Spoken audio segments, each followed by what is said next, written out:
What's Grounded, fam? It's your boy Johnny Gio. Thank you guys for tuning in to the Grounded Phoenix podcast. As always, the purpose of this channel is to express vulnerability and expand awareness to addiction, trauma, and mental health. On the mic with me tonight is Justin Boston. What's Grounded, Justin? How you doing, bro? Man? Good. How are you? How was your Christmas? It was great, bro. It was great, man. Thank you for asking. How was yours? Dude, perfect. Perfect. So we got the holidays coming in. I'm excited about them, but I'm really excited about having you here because Thank you, man.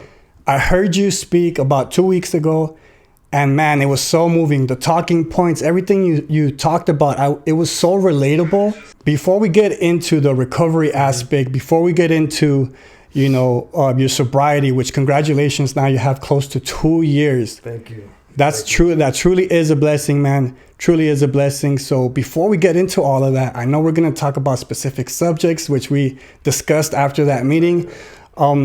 Give us a backstory of what life was like before sobriety. Will do. First of all, Johnny, thank you for having me here, man. Bro. This is an honor, so I appreciate it. This is cool. Pleasure's all mine, brother.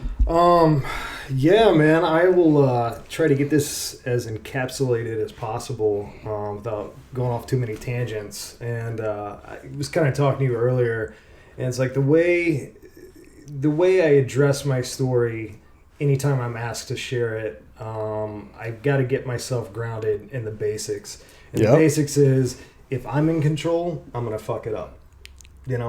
So I give it up to my higher power. I like to call it the Force. I'm a Star Wars nerd. Nice. So I give it up to the Force and just let it go. Uh-huh. But yeah, man, basically from the get-go, I was kind of, I was birthed into a situation of uncomfortability. Like I was a preacher's kid, and you hear the stories about preacher's kids, and I ended up fitting that bill. Right. I was raised in a town called Purdy, Missouri, and it's as bad as it sounds. Like what I like to talk about is that it's legitimately the town that the movie Footloose was based on. You started out in kindergarten on one side of the building, made a giant horseshoe shape, and you graduated in the same building. Wow. So it was tough, man. But when I look back on it,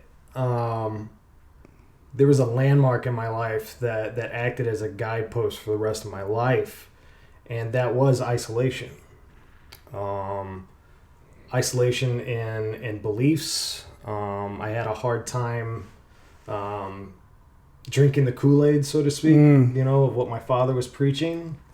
But the weird duality of that is that my dad's approach as far as being a minister also made an imprint on me. Right. He kind of set the tone for the punk rock ideology that I would follow for the rest of my life. Mm-hmm. Whereas like he didn't preach to the converted. His main goal was to attack the people who were so stuck in their dogmatic principles. Right. The people that give a bad name to Christianity. Mm-hmm. And because of that, man, we were shipped around from church to church to church. So again, man, there was never an environment where I felt comfortable for very long. I was on the outset all the time. And growing up, man, like even the way that I played mirrored that. I got introduced to films early on. My dad was a film nerd just like I am. Nice. And nice. It was cool, man, but that's how I played. I didn't have a whole lot of friends, so I played by myself.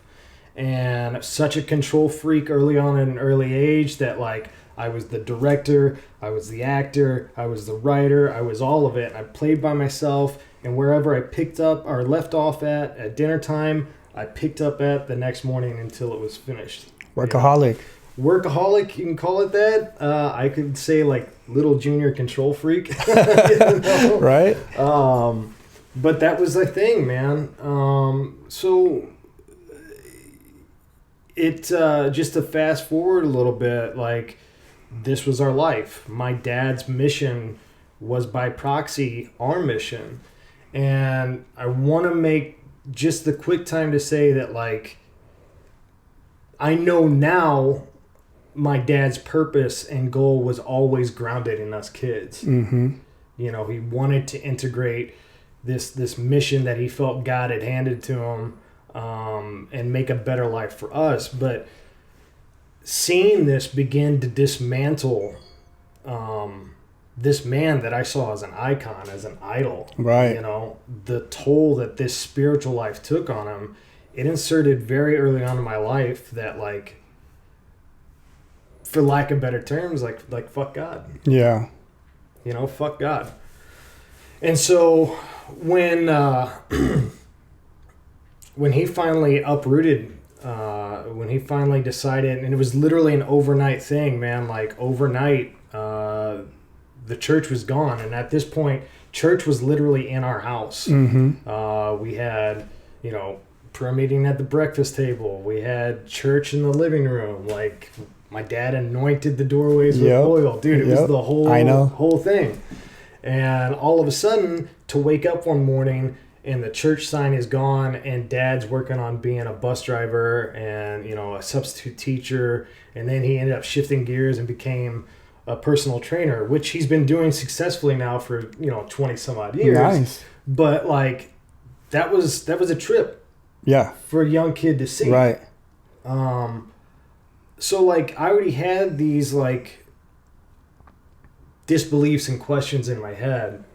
And I think this was the first pivotal moment in my life, was waking up one day and realizing that this, like, soldier of God all of a sudden was out of favor with God. Mm-hmm. And so in my little head, I see this and I think, well, if this guy can't find favor with God, what chance do I have? Right. What chance do I have? So I went on to my next God, and that ended up being punk rock. Nice. Punk rock and hardcore became my God. And I was immersed in the scene. I was late to the drug and alcohol game. Because when I first found punk rock, dude, I did what I do best, and I even rebelled against a rebellious system, and I said, fuck the drugs, fuck the alcohol. And I tattooed the X. I got straight edge.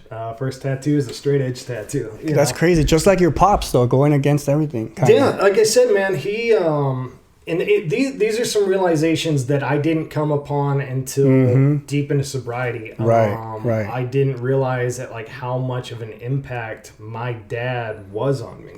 You know, this is a guy I got to see who rebelled against the system. A very system that we call the system. He rebelled against it. Right. You know, so even in punk rock, man, it was straight edge. I didn't eat chocolate because I had caffeine in it. Yeah. Wow. Oh, it was to that extreme. Yeah. Now, spoiler alert, I'm super addicted to caffeine. Oh, okay. What about chocolate? I'll eat some chocolate. Okay. I'll eat some chocolate. But yeah, dude, coffee. I'm a coffee addict. But yeah, I even then, and then I won't get into the details before. You heard me talk about it at the meeting. But there was an incident that occurred that involved violence, and I kind of stood by and let it happen. And I don't know what I was more sick over, the incident itself or my complacency, because I felt like I was finally a part of a tribe. It felt like this was just part of it, you know. But either which way, the result was quickly a bottle in my hand. And we all heard the term before, like, I had finally arrived, you know. All this chaos that had been in my head for so long suddenly started to get edged away. Yep. You know, there was some form of clarity and focus. I don't have to tell you that focus and clarity doesn't stay long. Exactly. It doesn't stay long. Yep. But that initial moment was that flash in a pan brilliance. Like, this was my burning bush moment. You know. And it was that incident of violence that made you feel like, oh shit, like, I am essentially a part of something now. I'm a part of something because, like, the reason why this happened is, a bunch of guys stood up for me. You know, they stood up for me. I belonged to something. This was my congregation, so to speak, you know, my proverbial flock.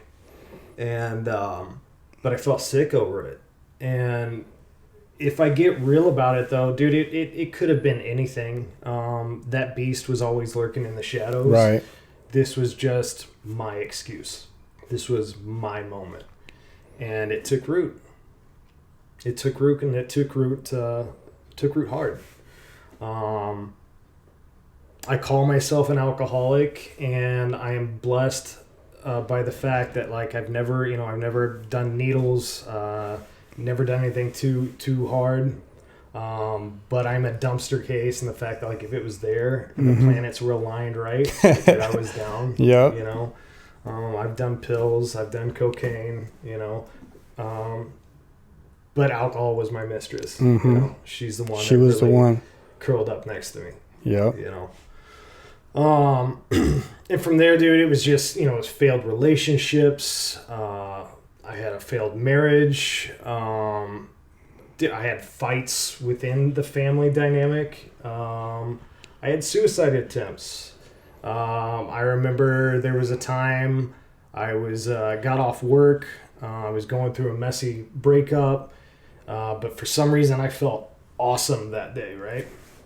And, went to a neighborhood bar, and I was feeling good, drinking. And then before I know it, dude, I'm like in the far corner of the bar, and it was almost like I stepped outside my own body, and I saw the joy and excitement that everybody else was having, but yet here I am by myself. Wow. And I was like, something's rotten in Denmark, dude. Something's not right. Yeah. So I got up, I walked out.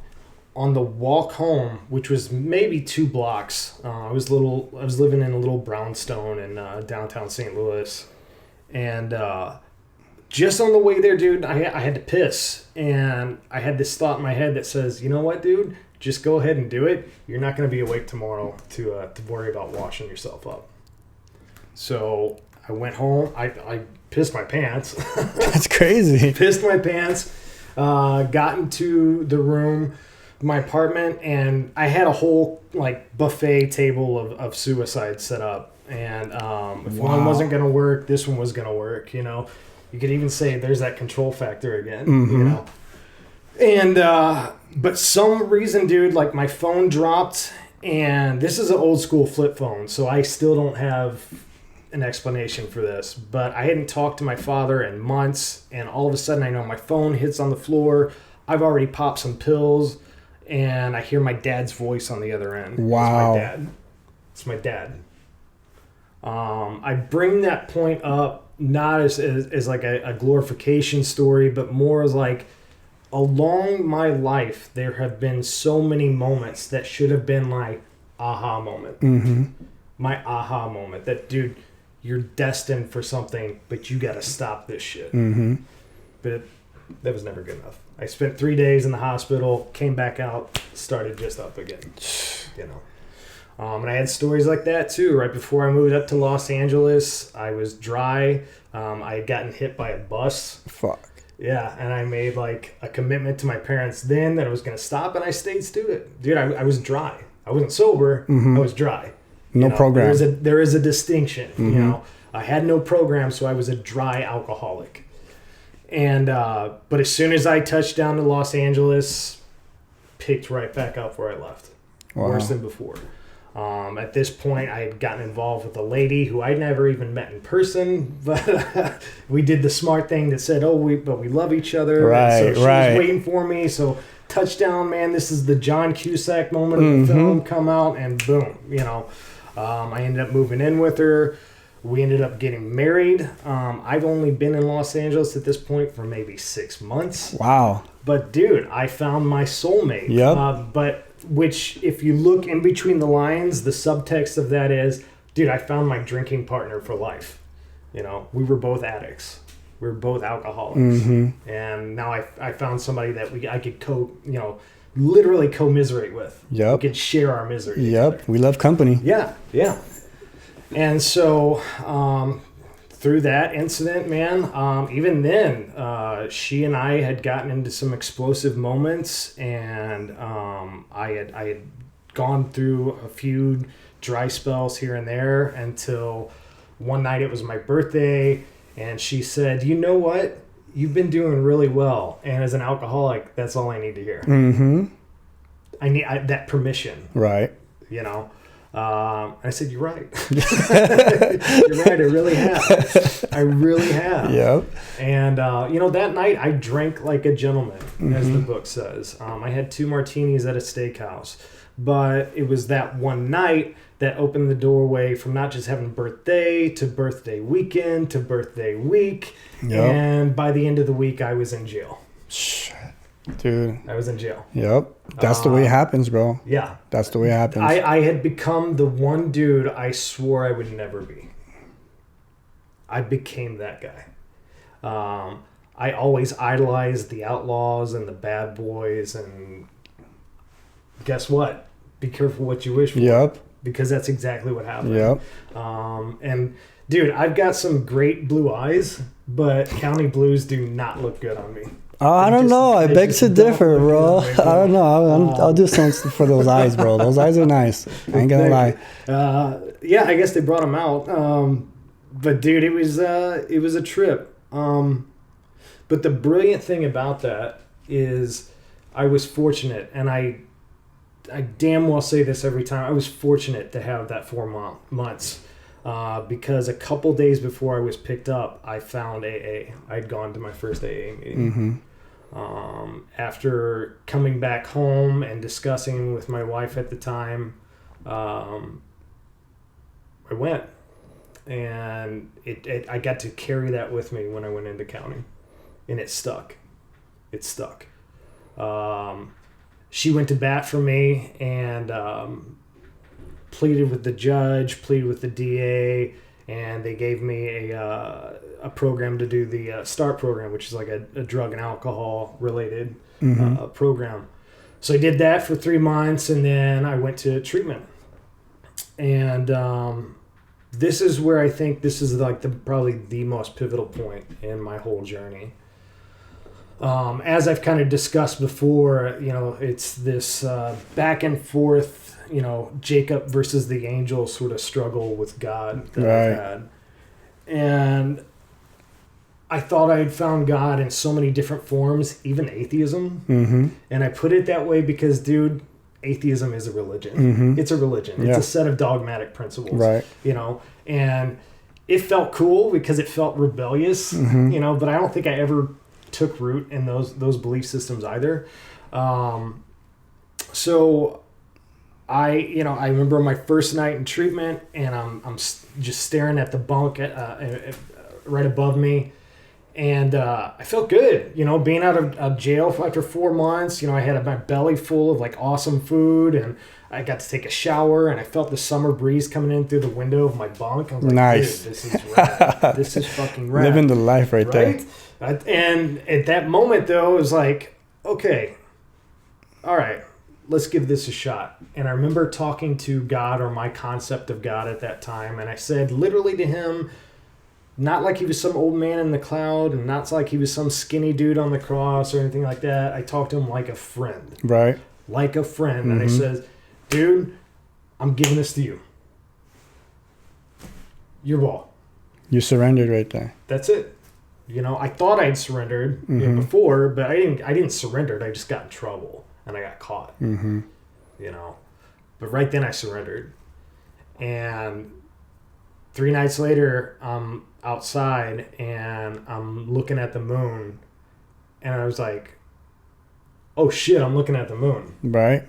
I had just spent 4 months in the concrete, where I never got to see the moon. And there was something that just shifted right then that said, like, all right, I don't know what God is. I know what my father's God is. I know what everyone else's God is, but I don't know what my God is. But there's something. There's something that's kept me alive. There's something that's pushed me past all the bullshit and the destruction that I've created. There's something. And I looked up, and all of a sudden it was like that moon just smacked me upside the head and says, here it is. That's crazy, bro. That's crazy how you put that. Man, like, even though you went through all of these things before, it didn't give you that, like, here it is moment besides the moonlight. That's crazy the way that works. 'Cause I had a similar moment, and it was me staring at the mirror with a bloody nose, thinking, like, is this how my biological father is this how he would act, or how is he like now, because I had never met him, and is this the type of father that I want to be for my own children? So in that instant, his absence triggered my existence, if that makes sense. No, So totally. in that instant, that's when it was just like, whoa, you know. But it wasn't me almost losing my life. It wasn't me causing all of these, you know, nasty things that I would do to people. So I really resonate with you sharing that, dude, because it's so relatable. It's that moment, like when you see some beauty just like that, and it's just like, wow. Dude, and that's the thing, is like, as you put it, that's why I don't like necessarily discussing my backstory, even though I know it's important to qualify. And I'm actually one of those people where, like, if you want to talk to me about it, I will answer any question you have. Of course.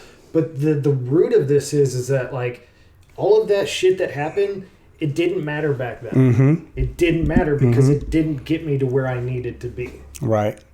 You know? Yeah, it's a part of my story. Yeah, it adds color to the palette of my life. But the true essence of that dealt from the moment where my mind flipped. And that's what it takes. And that's what it to takes. be open-minded. Yeah. To be open-minded about things. And like you were saying, you were such a control freak. And probably at that point, you were just like, I'm no longer it. That's not what I am anymore. That's the thing, dude. I was such a control freak, even in the fact of, like, I wanted to be the life of the party, but at the same time, I didn't want your attention. I kind of understand that, dude. You know? Yeah. Like, I wanted to control how much attention I got, and from who, and from when, and how, you know? And sometimes it was positive, sometimes it was negative. But even that, dude, I felt I had to control how much I allowed you in. That's interesting, bro. And so now it's like, I've got nothing to hide anymore. Exactly. I have nothing to hide from. You're either going to like me for who I am or you're not. And dude, that's okay. That's fine. That's okay. It's all good. And dude, I used to have this delusion in my head that, like, as punk rock as I was, I always believed that. You know, I always believed that, oh, I'm so strong in my health, and fuck you if you think differently. But dude, it was such a lie. What's the feeling like? Like, what's the difference of, like, back then and now that really determined, like, now I know that I really don't care? Back then, I put the leather jackets on and the spikes and all the accoutrements of the punk rock lifestyle to become an image. Mm-hmm. I was representing an image. I was a cartoon version of myself. Wow. You know, I wanted to be known, but I didn't want to be really known. Mm-hmm. I wanted you to see me, but not know me. I know how that feels, bro. You know? That explains all of my tattoos, dog. I mean, essentially, I love tattoos. You know, like, I love the process and what it stands for and the meaning. But a big part of the reason why I got so blasted early on is to put up this image of me. Exactly. And that's the thing. That's the difference. Like, I make no mistake, dude. I still rock the pins and the patches and the punk rock gear. But now it's an extension of myself rather than it trying to cover up myself. Exactly. It's an extension. I like the way you put that, man. I really like the way you put that because I feel the exact same way. If you don't mind, I'd like to get started on a couple of questions. Dude. First, I want to talk about your early recovery. Like, what was that like? I know you went to treatment and everything, but what were you feeling at the moment? Did you feel any symptoms of any post-acute withdrawal symptoms, which is pause, and what were your challenges? Oh, man. Dude, I was a mess. I was a mess. And I was a mess in the worst sense where I thought, like, I had found, AA, so I had found a solution, so I thought, I'm good. I'm good. But, dude, I remember going to treatment for the first time, and I was just a fucking wreck. I was a wreck. Manic. Sleep was shit, even though I'm finally on a good mattress, I couldn't sleep. I couldn't determine... it was literally like going through puberty all over again. That's almost like the best way that I can put it. I was so, like, I I had an idea of where I wanted to head with my life, but at the same time, dude, I was scared to death. I was scared to death. I like to say that, like, I don't have a drinking problem. I have a thinking problem. Wow. You know, I have a thinking problem. Overthinking? Over, under, you name it, dude. Over, like, under, somewhere in between? Somewhere, like, I'm always searching for that balance. Yeah. Always searching for that balance. And that's why alcohol was great, dude, because it gave me this superficial balance. Mm-hmm. It gave me some sense of ease. Synthetic balance. But, dude, I am constantly uncomfortable. I'm constantly anxious. And during pause, dude, it was through the roof. Through the roof. And that's important for people to understand. Like, even though you kick the drug, even though you get rid of these hangovers, there's still symptoms afterwards that could carry on for a long period of time. I mean, I am not one to want like pharmaceutical help, but when I went to treatment, it was offered to me. I told them I was dealing with anxiety and dealing with depression, and they said, well, we can offer you some medical help if you want. And executing willingness from the day one, I was like, all right, you know what? I've got nothing to lose. I'm in a safe environment, so I tried it. Mm-hmm. I bring that up only because, like, at the time, I needed that extra help, and there's nothing wrong with that. Nope. Nothing wrong with that. As I progressed longer in the program, I found out that I didn't need it anymore. Mm-hmm. But at the time, dude, I needed it. And it's important to understand that, because at some point, some people take that pride and say, like, I'm going to do it all on my own. But sometimes you really can't. You need that medicine prescribed by a doctor to say, hey, this is going to help you out for the short term for right now to deal with this. Yeah. So I'm not ashamed of it. In fact, with my job that I have now, I encourage my clients like to talk about, like, what are they feeling? What are they going through? Mm-hmm. And if it requires a little pharmaceutical aid, so be it. Mm-hmm. That'll get you to the next level that you need to be. But there is a fine line. There is a very thin line where it could be. And that's why I say, like, eventually, as I got in the program, I realized I didn't need that extra assistance anymore. And also, dude, I was in a treatment center. There were people there who were trained. They knew what they were doing. I was monitored. I wasn't left to my own devices, because left to my own devices, great. I have another party favor to get fucked up with, you know? So, yeah, there is a fine line. Yeah, definitely, bro. Moving on to the next question I want to ask you. I know this is a big question because it has affected me in so many ways. What is life like now being sober compared to when you were using and drinking with your family members? I take a pause with that only because there's no real comparison. And I can say that with complete earnesty. To say that my life now is the same that it was before, it would be bullshit, because I wasn't living before. Mm-hmm. That was not a life. That was me attempting to put on the costume of life to let you think that I was truly living. So with that, I had no real relationships. All of my relationships were toxic. Mm-hmm. They were empty. They were void. They were selfish. I either needed something from you or you needed something from me. Right. And we just were at each other until there was nothing left and we were husks of people. Mm-hmm. You know? So there is no comparison. In particular, like with your mother and father, what is that like now? Now that is a beautiful thing.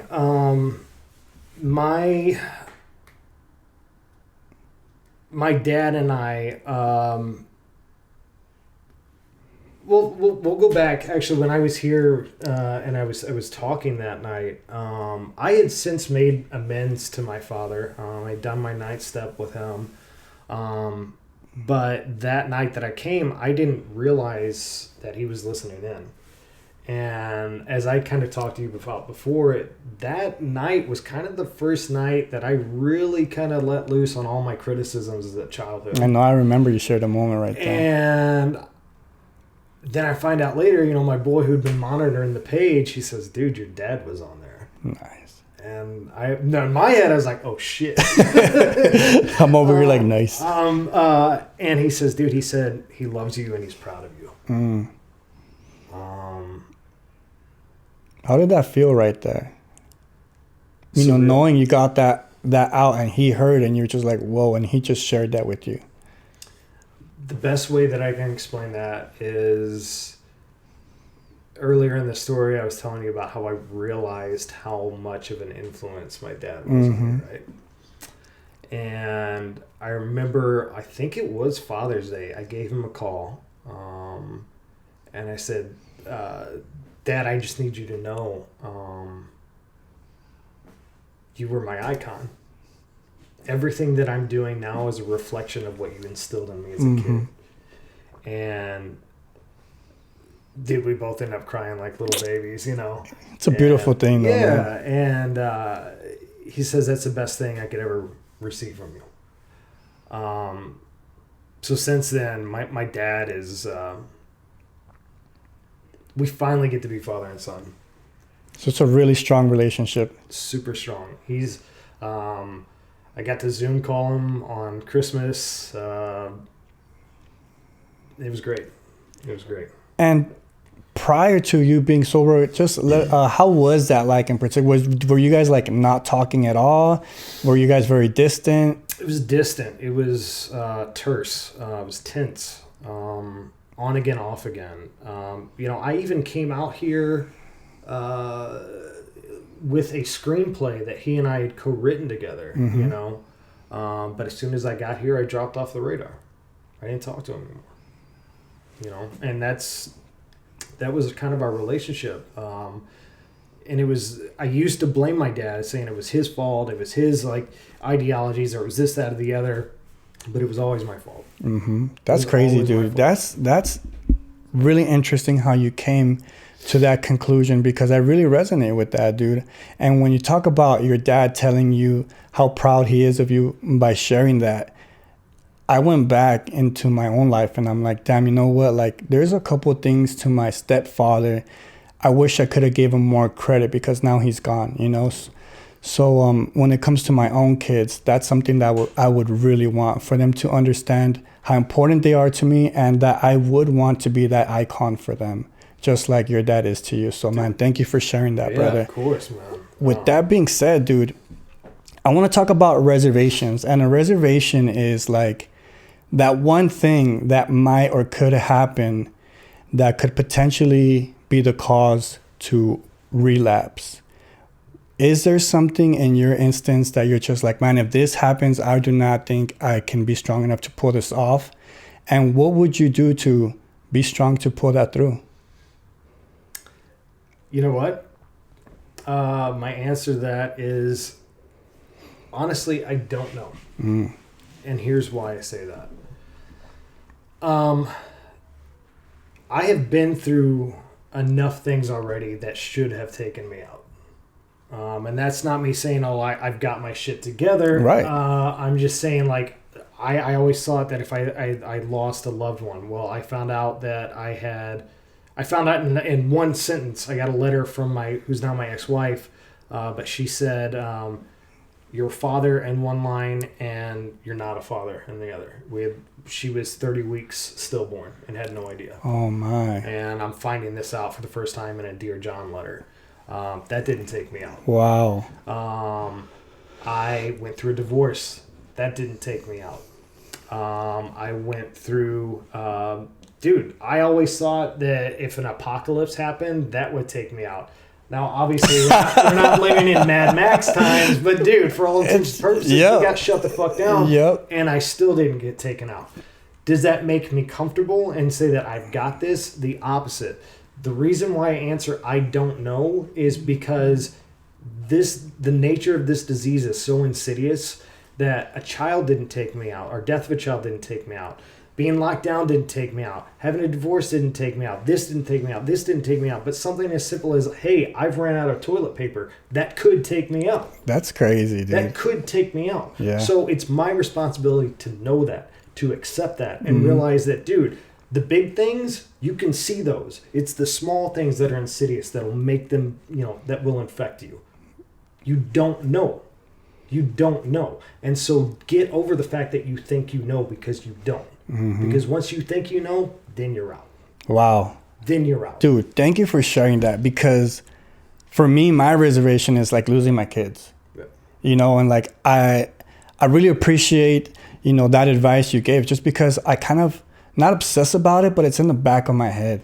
It really is. And it's, in reality, I don't know. And that's me trying to control the future and not leaving it up to my higher power. So like, that's like a big, you know, hey dude, you know, you got to check yourself a little bit. Like, I really appreciate that. Thank you for sharing that. Dude, yeah. I mean, like, I don't consider myself, I don't have this. I'll just put it like that and leave it at that. I don't have this. But what I do have is a daily reprieve of the shit in my head that will take me out. I do have a daily reprieve from that. Mm-hmm. And so if I'm self-aware enough to know that, like, dude, in the end of it, no matter what event A, B, C, D occurs, in the end, it's the connection between this and this that's going to take you out. So let's keep this and this in like strong, healthy communication. And no matter what the exterior event that comes at you, you can get through it. You can navigate through it. There is not a fucking thing on this planet that guarantees you that you have to use again. Dude, that's powerful, bro. Not a thing. That's powerful, man. And, you know, that goes back to just, you know, sticking with the program that you're doing and just being self-aware of your practices and, you know, keeping yourself on check and reaching out to your higher power. And like you said, connecting this and this. I think that's really good advice, bro. Like, I'm really grateful for having you here, man. Dude, I appreciate you, man. I appreciate you. With that being said, let's move on to that subject that you talked about at that meeting, because I love that topic, bro. And that is the gift of uncomfortability. And let me tell you, I am not comfortable right now. I am not comfortable right now. I don't know if I ever will be, but that's a good thing. Yeah. Let's talk about that for a second. So the gift of uncomfortability, in my opinion, is the greatest asset one can have, for several reasons. One, dude, it lets you know the heart's still it's still ticking, man. Right. You're still around. Yeah. You're human. And I know a lot of people say, well, I don't want to fucking be human. That's why I'm doing this, that, or the other. Mm-hmm. But let me tell you, dude, like, I am never been more grateful to be alive than I am today. For sure. Today. And the reason why I'm still here, the reason why I was able to get through event A, B, C, D was honestly because of uncomfortability. It refined who I was. It was being forged by fire, so to speak. Mm-hmm. And dude, like, if you know the mythology of like how a sword is made, it's a beautiful representation of that. A sword it's put through fire and it gets the shit beat out of it. It gets beat down. So it has that perfect balance of strength and flexibility. Wow. If it's too strong, it'll break. It'll break. You know, if it's too flexible, there's no impact. Yep, it's bendy. So it's that balance, and that balance comes from fire, water, and getting the shit beat out of it. Wow, dude, you know, that's a dope comparison you did right there, man. That's the gift of uncomfortability to me, man. Same, dude. I really feel like if we don't put ourselves in an uncomfortable position or state, and at a certain point in time, you're just going to stay stagnant. You're not going to grow. You're not going to really be who you're meant to be honest. Yeah. And for me, that's important because I know when I'm not uncomfortable. You know what I'm saying? And because when I'm too comfortable, like, I get kind of depressed. I get really lazy, But then on the flip side, sometimes I put myself in an overly comfortable state, and that does mess with me as well. So how important is it to find a balance here? Because everything does have to have a balance. And don't get me wrong, as much as I do want to grow, sometimes I do push myself too much on the edge where it's just like I fall even farther back than when I was. It's cool, man. Talk about like providence and things. Like, I was literally just having a discussion with my sister about this, about the notion of toxic positivity. Because there is good and bad in every aspect of things if there's too much of it. Mm-hmm. Yeah, you were talking to me about it, remember? Yeah, you're right. You and I were talking about that as well. And the best way that I can kind of illustrate it is, let's put things into a frame of perspective. Just like, I guess what I told you before, is that you have a guy here who's been a negligent, abusive drunk of a husband and a father, and all of a sudden he finds AA. Now, before, while he was drinking, he was always just never present. He was out drinking or he was passed out on the couch. But now he's found AA, or he's found whatever fellowship, and he's cleaned up and he's sober and he's productive, but he's going to meetings every Monday, Tuesday, Wednesday, Thursday, Friday, Saturday, Sunday, and he's still not at home. He's still not present. Now, what he's doing is good, but he's still not a present father. He's still not a present husband. It's that off-kilter of balance. You know, and it can be either in a negative fashion or in a positive fashion. If you are far too on one end of the spectrum, you're not living a fulfilled life. You are living too far off of the edge.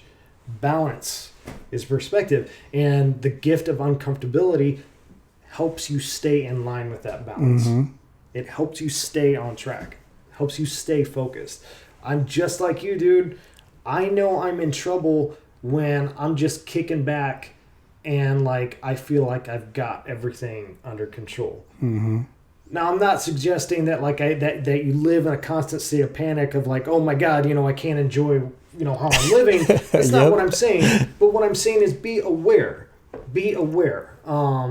This is where that 10th and 11th step comes into play, and why I have to do it every night. Why I have to meditate every night. Why I've got to pray every night. I need to go along my day and realize, dude, did I do something to someone? Or did I do something that's not quite okay?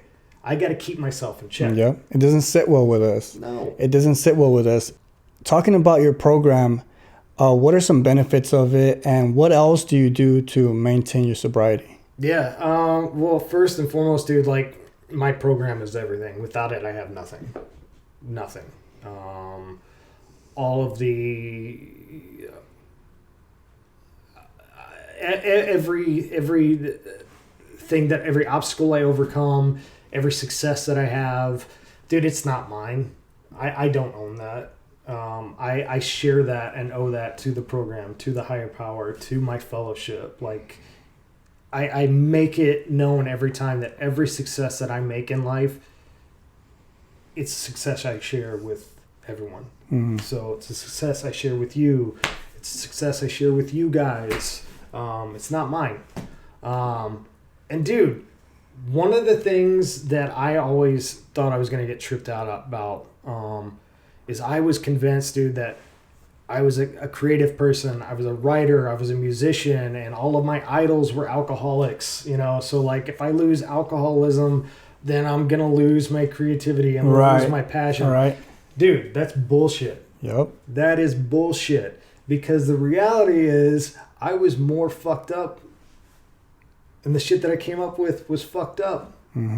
How is the stuff you're coming up with now like? So I am in a band again. Back doing the whole punk rock thing. I'm in a band with my sponsor, actually. That's dope. And there's another gentleman in my band who's also in recovery. And dude, we have fun, like legitimate fun. We're called the Belladonna treatment, which is taken straight out of AA. Nice. So it's all based in recovery. But the major thing about recovery is like, dude, you don't have to be boring. You don't have to be boring. In fact, it's the opposite. Like when you're gonna get through a period of time, at least I did, where like I couldn't write anything down. My head was all, it's that pause shit we were talking about, But eventually, dude, not only does it come back, but it comes back with a vengeance. Like you genuinely love what you're doing. And dude, the things that I've done now, there's no comparison. No comparison. Like, this is what recovery promises you. It promises you a life. And like, you were deluded by the idea that you had to be fucked up to create. The pure and simple truth is, I was creating nothing but destruction. when I was stuck in my addiction. Now I'm truly creating. How do you know the difference? How is that feeling like? Because I know it has to be a feeling. Dude, it is a feeling. I'm content. I'll bring it home even further. Dude, that gift of uncomfortability we're talking about, before I was like, if I felt I was fucking up with something, I'd quit. I just quit. The great story about this band is my sponsor asked me to be in it, but he asked me to play bass. And dude, I at this point, I'd never picked up a bass in my life. So I was still in treatment. So I was trying to learn the song catalogs, but I was also trying to learn bass at the same time. And I was only able to do it one day a week. Whoa. And so I was beating myself up, dude. I was like, oh, I fucking suck. I can't do this.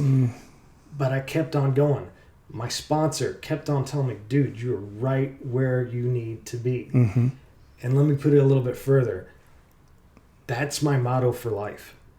I'm exactly where I need to be. Dude, I love that. I'm exactly where I need to be. Bro, I freaking love that. So, dude, I'm going to steal that from you, bro. Dude, it's yours. I'm going to steal that from you, bro, because I think that could really help me. And I really love doing this because not only am I uncomfortable, but I take away so much from other people's recoveries, and I'm like an open book. I just like absorbing information and taking in experiences and just growing with that myself. And hopefully in one way, shape, or form, someone can also do the same, from my own journey. Before I let you go, bro, I got one more question to ask you. And that is that there's 3 things in life that are guaranteed, and they're actually marked in our gravestone. And that is our birthday, the day we pass, but there's one thing in there that gets overlooked, and that's that dash in the middle. What does that dash in the middle represent for you? How do you want to be remembered by when you're gone? So we're talking about like the epitaph? Like the epitaph? How do I want to be remembered? I'm going to be remembered as the guy who gave more than what he received. Whoa. I think that's big, bro. And essentially, doing all of this, that's where I'm going to. That's essentially what my dash in the middle has something to signify as well. So I really like that, dude, because when I ask these questions, I know it's difficult to answer on the spot because you're just like, what? Like, what's my legacy gonna be like? Like, are you kidding me, bro? Like, I think that's the same answer that I'm using by doing this myself. Well, and as you and I both know that, like, it's called the 12th step, but honestly, dude, the 12th step, it's the ultimate step. By giving yourself to another human being that which was freely given to you, dude, you start something viral. And it's contagious, man. You giving of yourself, you give it to this person, that person continues it on to a different person. I remember going through my inventory with my sponsor, and I remember I listed on my resentments. I hated the left. I hated the right. I hated the government. I hated Antifa. I hated the alt-right. I hated them all. Yeah. And I said, but it was that desire to want to change the world. And he says, I got you. And here's how you're going to do it. You want to change the world? Start with yourself. Yep. Start with yourself. And if you start with yourself, you're going to be able to carry it to another person. And then that person's going to carry it to someone else. And then that person's going to carry it to someone else. And before you know it, that's when the revolution occurs. And that's about as punk rock as you can fucking. And that is so true, though. That is so true, man. If you're going to change and you want to change and start with yourself. It starts with you. I appreciate that, man. One more time, man. Thank you for holding up, man. Truly appreciate your time, man. It was a blessing having you here. It was a blessing. Thank you for your wisdom, bro. That was dope, man. Thank you, man. Appreciate you, brother. Johnny. Thank you.